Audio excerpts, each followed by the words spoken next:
Our Chinese Grand Prix F1 driver ratings. We are here to rate every single driver's performances across the Chinese Grand Prix weekend, and it's our first difficult one because it's a sprint. And some drivers decide to turn up for sprints and not for the race, and vice versa. Right, let's start at the very beginning with Kevin Magnussen. Qualified in the sprint in 12th, finished 10th. Qualified for the main race in 17th and finished 16th. I'm giving Kevin Magnussen a 3 out of 10. I don't think it was a particularly good weekend for him. The sprint was, reasonably close to points, but the main race, wiping out Yuki Tsunoda, getting a 10-second penalty, ruining his race, getting absolutely destroyed by Nico Hulkenberg this weekend, and very much a similar sort of vibe to what we expected from K-Mag last year, where he's just miles off what Nico's been able to achieve. But Nico Hulkenberg showed what was possible, and K-Mag threw that in the bin. Indeed, I've gone for a 4 out of 10 for K-Mag. The sprint was decent enough. Obviously, he qualified better there, but that was in a wet quali, and Hulkenberg showed what they could have done in dry conditions. They actually do have a genuine chance. And Nico scored points, while Magnussen was unfortunately doing Magnussen things and taking drivers out the race. Although I did enjoy how Kevin Magnussen and Lance Stroll just recreated one of the greatest battles of all time. It almost reminiscent of like Kubica and Massa and Fuji all those years ago, where they're swapping positions every corner. I don't know why that was so good. It was for 16th between two drivers that had taken people out the race, but it was brilliant to watch because it was two drivers that already had nothing to lose, and I think fair play they didn't make contact somehow. Thank you, K-Mag, for that one lap of gorgeous action. The fans gave Kevin Magnussen a 5. Nico Hulkenberg next, qualified in the sprint in 13th, finished the sprint in 19th, qualified 9th and finished 10th.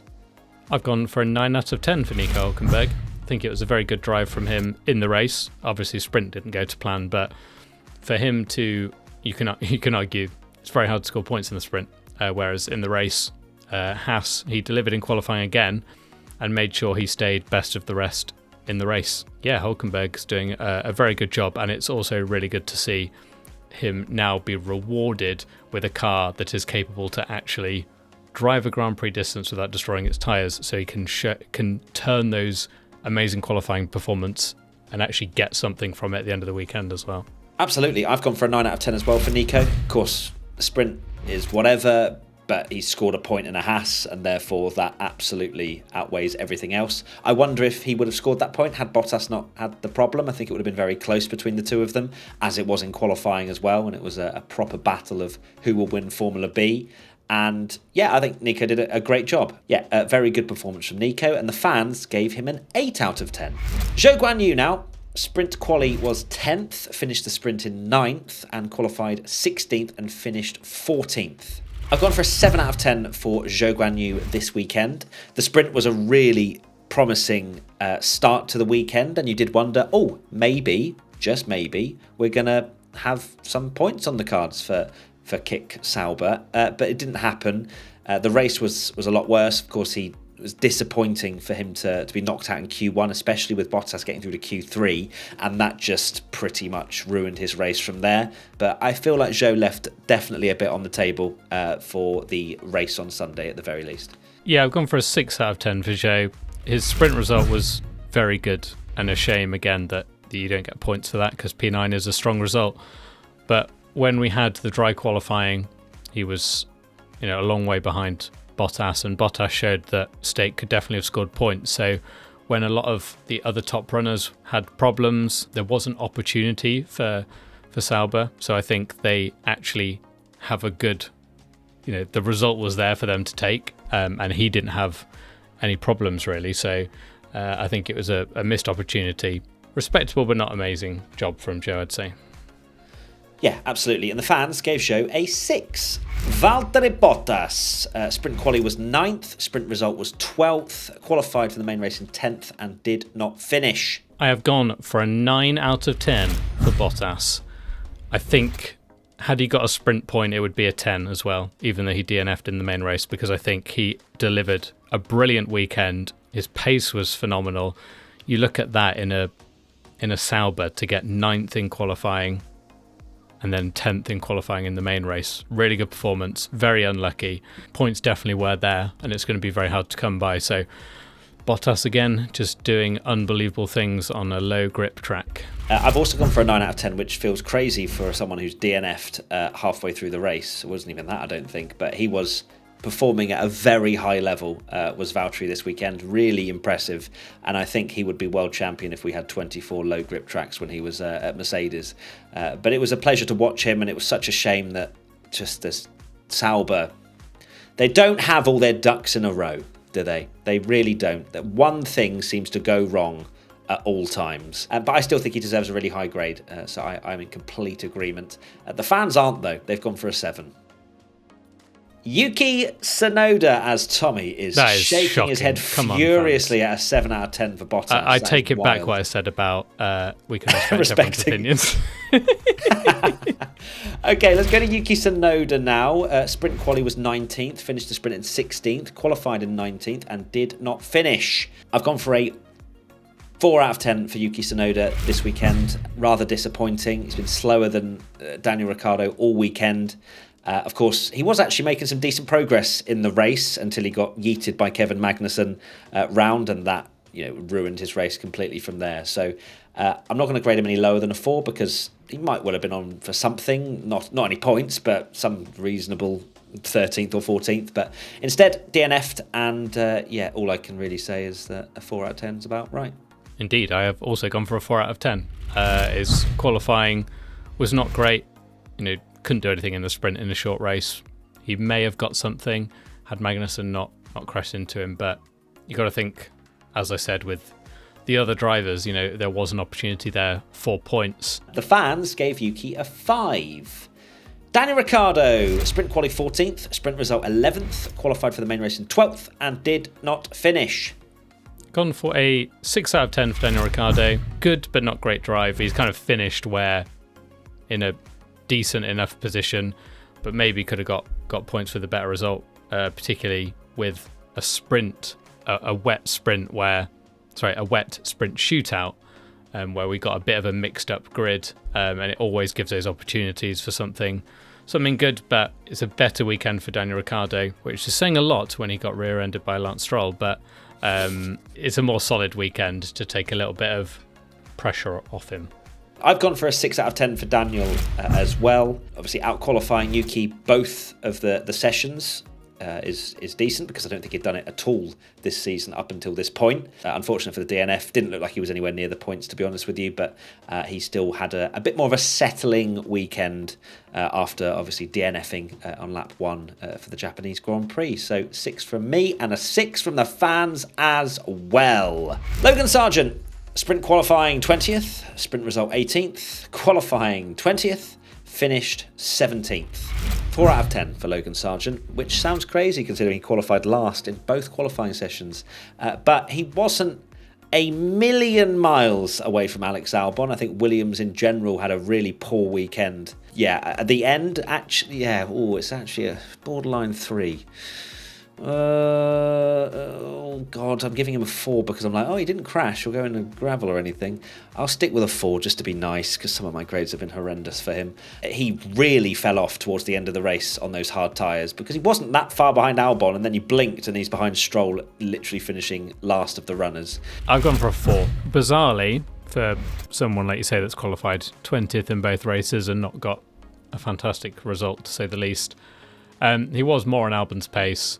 The Williams just isn't very good. I'm more harsh on Logan when he is qualifying 20th, when Albon's up there fighting for points and in 11th or whatever, but that wasn't the case. And of course as well, Logan's penalty, which was very, very harsh indeed. We spoke about it in the main podcast for that safety car infringement and passing Hulkenberg after being about an inch behind him at the line in which it's measured. But we're not downgraded him for that, just for any clarification. That was not on him. So the fans gave Logan a 3. Alex Albon, sprint quali 18th, sprint result 17th, the main quali 14th, and finished the main race in 12th. Well, for a 6 out of 10 for Alex Albon, I feel like he's having quite a quiet season. I know the Williams isn't there and have those signature nice performances that they have where sometimes they're unbelievably quick.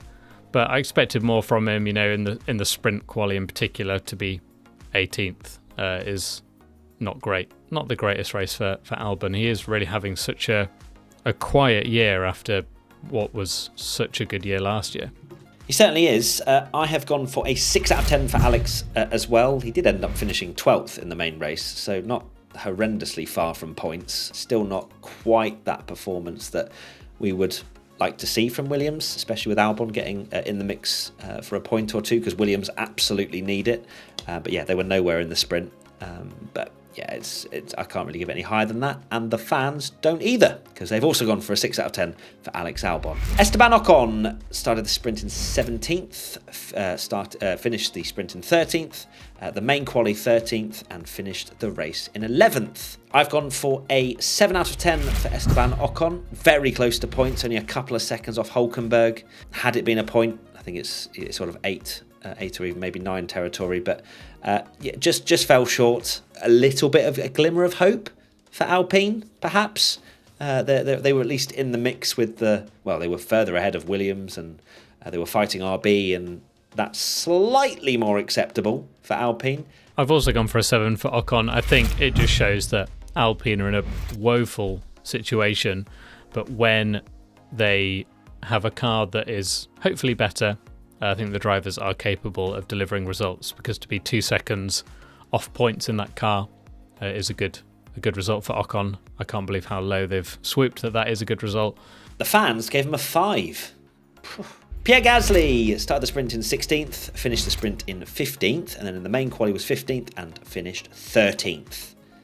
I've gone for a 5 out of 10. He didn't do too badly, but I think there were some moments where he was getting clearly very frustrated about the situation, complaining on the radio about certain overtakes and things. And yeah, thankfully his mechanic was okay after that pit stop as well, because when it rains it pours for Alpine. But his race wasn't a huge amount to shout about, really. Yeah, me too. I've gone for a 5. He was with Ocon in the early stages, but of course having that early terrible pit stop meant that he fell out of contention and then didn't really manage to do much after that, despite having 2 safety cars. So yeah, 5 from me, and the fans also gave Pierre Gasly a 5. Lance Stroll, sprint quali 15th, sprint result 14th, qualified 11th, finished 15th. I am locking in a 1 out of 10 for Lance Stroll, and the 1 is just sympathy. Oh, it is just so depressing to watch him do things. It is sad. And Lawrence Stroll, perhaps deep down, is regretting hiring Fernando Alonso, because it really does show exactly what that car can do. And Lance, giving him a 1, not just because he drove into the back of Daniel Ricciardo, but because he then blamed the cars ahead, that it was their fault. And that's annoyed me, which is wild to me and shows a lack of wheel knowledge on Lance Stroll's part. It shows that he's never been blamed for anything in his life. Oof size, mega.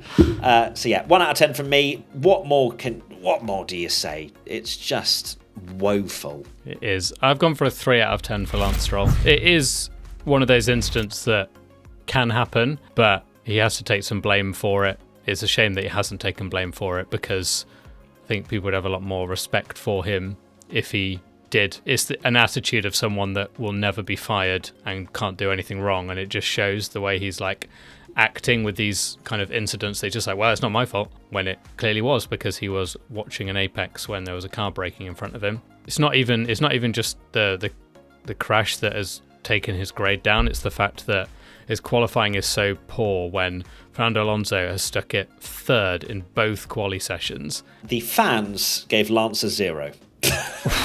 Jesus. Wowee, that is, straight stone cold savage. Fernando Alonso now, sprint quali 3rd, sprint result did not finish, qualied for the main race in 3rd and finished 7th. I've gone for an 8 out of 10 for Fernando Alonso. His qualifying performances are unbelievable. I don't think the Aston belonged anywhere near the second row The sprint result, of course, he can take some blame for that, for an over-ambitious move. It's not an outrageous move. He just, saw a chance to race someone, went wrong, and it cost him a few points. But he was hanging on for dear life, and then I think he was let down by the strategy in the race. But for me, he's a difficult one to judge, because I don't think I can downgrade him just because he qualifies really well and then drops back, because I think he's just over-delivering so much in qualifying. Yeah, I know what it feels like for a driver that I like to over-deliver in qualifying and then fall back. And then everyone thinks they're washed, Yeah, and everyone thinks they're washed, and it's a terrible stat to have pole positions. Anyway, this is Fernando Alonso, and I'm going for an 8 out of 10 as well. It is, on paper, you look at it and go, well, he qualified third for the sprint, didn't finish because of an error on his part and got a puncture and all that sort of stuff. And then in quali for the main race, again, third, and then finished 7th with a questionable strategy. But I think that Aston Martin didn't really belong in the places that he was putting it, and he drove incredibly well. Perhaps he could have overridden some decisions that Aston Martin decided to do with that strategy at the end, but instead they went with it, they tried it, and it's still some decent points for Fernando in a car that you would expect him to finish probably 9th. The fans gave Fernando an 8-2. Not an 8-2, an 8-TOO. 82. My go. 82 out of 10. Oscar Piastri now, sprint quali 8th, sprint result 7th, main quali 5th, finished 8th. We've gone for a 7 out of 10 for Oscar Piastri. A good weekend, but nothing to write home about. Lando has really wiped the floor with him, I would say, this weekend. But for Oscar, I would say a concerning weekend. From the race pace perspective, of course, he did pick up massive damage after the whole Lance Stroll impact, but even before then, he was struggling for pace quite drastically compared to his teammate. And that's what we saw a little bit across last year. And we're like, okay, maybe he'll learn how to bed in the tyres better and keep that longevity and keep the pace throughout the whole race. But yeah, something lacking for Oscar in the main race. Yeah, I've also gone for a 7 out of 10. You can just essentially copy and paste any previous podcast from one of the normal Oscar races where he's done a good, solid job, but just doesn't get it together in the race in terms of that race pace that he's still clearly lacking, that I thought he might have sorted out. But then it is that high low grip track that maybe is not in his favour. The fans gave Oscar a 7. Lando Norris now, sprint quali 1st, sprint result 6th, main quali 4th, finished 2nd. I've gone for a 9 out of 10 for Lando Norris. It is a 10 out of 10 performance in the race. It's just one silly moment from the sprint which has let him down on a weekend where, even if he had just let Hamilton go, might have easily finished 2nd in the sprint. It's an easy 10 out of 10. I think he would have been the driver of the weekend by a country mile, actually. Would have been such a good performance, because sprint quali, again, him delivering in wet conditions when the track is slippery. Pole by 1.3 seconds. He's so good at that. It kind of goes under the radar, and then maximised everything from the race. I've also gone for a 9 out of 10, mainly because we know what was possible for Lando in the sprint. I can't give him a 10 if we're looking at the whole weekend, because 2nd place was absolutely on the cards for Lando in the sprint as well, and that would have rounded off an incredible weekend for him. But that being said, the race was stunning. He qualified well, and then just had amazing pace. To not allow Perez to get close is no mean feat. These kind of performances, you see all of the slander and just ridiculous stuff that gets put on social media after Lando tried it round the outside, made a mistake, and obviously finished in 6th at the sprint. Lando no wins. And it's a similar stat. Charles Leclerc pole positions is a similar stat with Lando Norris podiums. How are these being seen as bad things? I don't get it. People are so just silly with the fact that they channel this negativity to these drivers that are outperforming their teammates most of the time, and yet are seen as bottlers because they haven't converted against a man and a machine that has broken every record in the last couple of years, pretty much. The fans gave Lando a 10. Carlos Sainz, sprint quali 5th, sprint result 5th, quali 7th, finished 5th. I've gone for a 7 out of 10 for Carlos Sainz. I think overall, just a disappointing weekend for Ferrari in general. Lando put a bet on with his team, I think it was, that he was going to finish 35 seconds behind the Ferraris at the end. But I think Charles said after the race that they just put on the hard tyres, which they hadn't put on all weekend, and they were slow. Yeah, I think overall, though, Carlos had a good weekend, some good points still. Finishing 5th in both races is still decent. I've gone for a 7 out of 10 as well for Carlos. The fact that he has finished 5th in both races, yeah, he's behind Charles, but he is one of those drivers that you could argue that it wasn't as good of a weekend as normal. And what we've seen recently, where I think that is a part of the reason that he surprised so many people when he did get those wins and had the good form recently, is because this kind of performance is where a lot of the time he was finishing in these places and getting consistent, solid points, and maybe just a bit slower than Charles Leclerc. And that's exactly what he's done. The fans gave Carlos a 7. Charles Leclerc, sprint quali 7th, sprint result 4th, qualified 6th and finished 4th. Gone for an 8 out of 10 for Charles Leclerc, just one higher than Carlos Sainz. Good weekend, more what we expect. Don't think he could have held on to Perez at the end. The car performance was too good, but yeah, maximising a result again, and it was a good drive from Charles. It wasn't a comprehensive destruction of Carlos Sainz. I think Carlos is still driving very, very well, and he had older tyres than Charles at the end, so can understand he was nursing them on the way to the finish line. But yeah, Charles still quite a quiet race in a lot of ways, maximising the points, deserves an 8, and the fans also gave him an 8 out of 10. George Russell, sprint quali 11th, sprint result 8th, qualified 8th and finished 6th. Speaking of quiet races, George Russell, my God, I don't even remember seeing him apart from maybe at the start. I've gone for a 7 out of 10 for George, because still quiet, but getting a point in the sprint, finishing 6th in the main race when Hamilton's been having all of these problems. I think George had a good weekend. Yeah, should be quite happy. Yeah, gone for a 7 out of 10 as well. A very, very quiet weekend from George Russell. Didn't deliver in the sprint, really, compared to Hamilton. Had a great one, but he was much better, although very quiet in the main race. It's still wild to me what an uneventful race, and how Mercedes are just behind McLaren now. And Fernando as well. And Fernando, yeah. Mercedes engines. The fans gave George a 7. Now on to the hardest driver to grade probably of the entire weekend. Lewis Hamilton, sprint quali 2nd, finished the sprint in 2nd, qualified 18th for the main race and finished 9th. Yeah, definitely the most difficult driver to rate, but thankfully his fan base are the most understanding of the lot. So I've gone for 7 out of 10. It is a 5 out of 10 for the race, in my opinion. A really poor race from him. Maybe didn't get through the field as quick as I thought. Struggled, didn't like the soft tyres, did he, at all?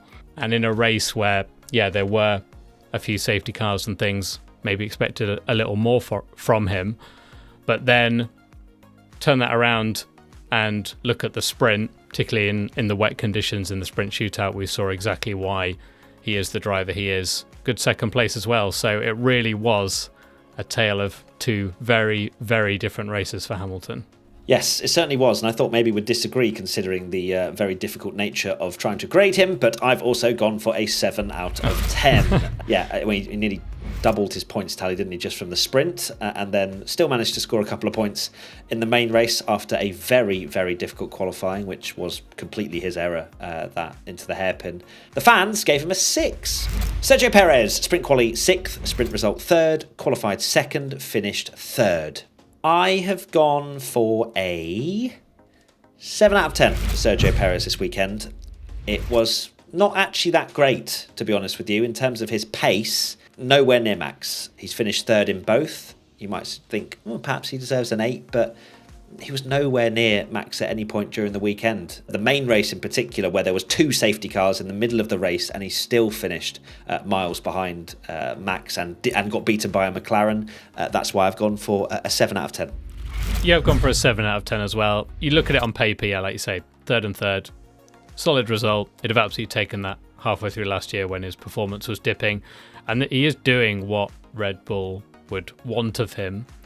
But he should have been 2nd in both sessions. Max Verstappen had a rare off day in the sprint shootout, just like he had the problem in Australia, and that is when Perez needs to absolutely capitalise. Because even if he'd won the sprint, I know it's not a race win, but you got to think that Max was going off all the time. Everyone's saying, "Oh, Max is washed, can't drive in the way, it's got the best car in the world," and he still beat Sergio by 2 positions in the qualifying, and that is when Sergio needs to step up. He is a long way behind, but 6 is way too harsh for someone that's delivered 2 podiums, so I've gone for a 7. Yep, agreed, and the fans also agree, giving him a 7. Finally, Max Verstappen, sprint quali 4th, sprint result 1st, qualified 1st, finished 1st. It's a 10 out of 10, even with the sprint shootout issue and him sort of putting himself on the back foot. He made such easy work of it. It was fun to see him in the pack while he had no battery for a few laps. But once he got there, he just showed what an advantage he has, and he delivered again, as he does. I have also gone for a 10 out of 10 because despite the sprint quality stuff, it was difficult conditions for everybody out there. Apart from that, it was scintillating stuff from Max, driving around an issue in the sprint race, still winning, and then the main race was perfect from him. So great job, Max, and the fans also gave him a 10 out of 10. So who is our P1? I think Max was the only one to get a 10, no? He sure was. Well done, Max. You win something else as well, the P1 driver ratings. That's the award Chinese that everyone's Grand Prix. here for, isn't it? Let's be honest. Yeah, that's where he'll get really excited, is the P1. So 10 out of 10, Max Verstappen for me. You're also doing that as well, yeah? Yeah, definitely. Shame for Lando, that small mistake. I think he would have got it other than that. And also a shame for Valtteri Bottas with his DNF. Alas, Max Verstappen wins once again everything. So there you go. Anyway, that is it. Thank you so much to everybody for watching and listening, and we'll see you soon for another piece of P1 content. Lots of love. Bye. Bye.